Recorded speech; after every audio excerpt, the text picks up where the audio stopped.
The Luna and the Leddy.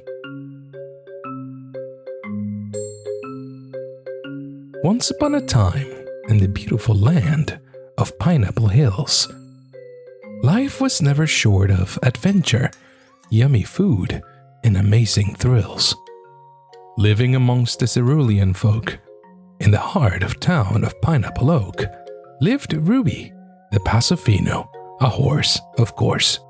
One day, I believe it was a Tuesday, a magical wizard lizard named Leddy caught the attention of a certain Ballerina.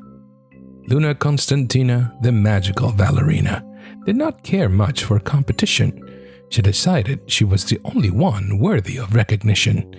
Luna Constantina first asked Ruby the horse, of course, if she could remove Leddy, the lizard wizard, from the town. Ruby frowned.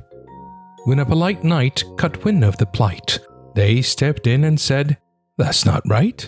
Boy, did that give them a fright. See, despite the heavy armor the polite knight wore, they were super sneaky and quiet as a mouse snore. However, the polite knight continued, "It seems to me there's a royal decree. Not two of the same artist shall perform under the same tree. Under this tree, you see, is where many artists, musicians, and thespians performed. Under the shadow of this tree was placed a marvelous stage, grandiose and wonderful, reminiscent of old age.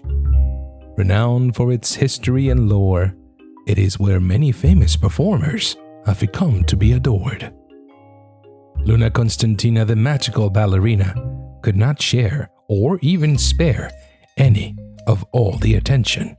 Even the mere idea of someone else performing in the same arena would cause her tension.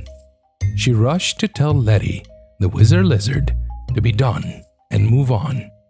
Leddy, the wizard lizard, understood right away that Luna Constantina, the magical Ballerina, was here to stay. Her impulsiveness warrants forgiveness, he thought, so a one-way ticket to the Forgotten Lands he bought. Leddy, the wizard lizard, vowed to never perform or to use that platform, but instead to conform. Never, ever again, under that tree, his wizard hat, you shall see. Upon hearing this, Luna Constantina, the magical Ballerina, was filled with delight, for she just might have won her plight. Now she would become the only magician worthy of exposition. However, unbeknownst to her, another feeling begins to settle in. This was unsettling. It built and it built. She could not shake it off. She could not pause it or turn it off.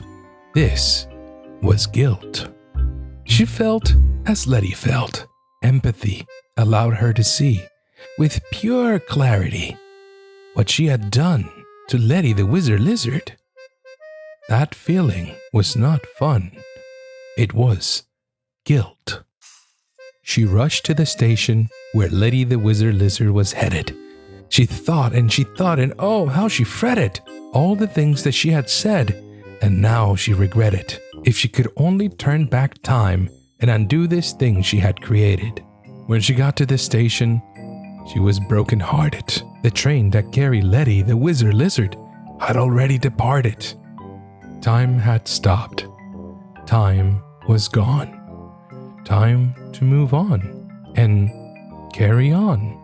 She got what she wanted, and to her dismay, she didn't feel like performing anymore on any day.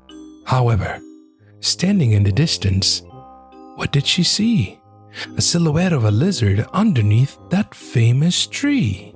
She rushed to his side.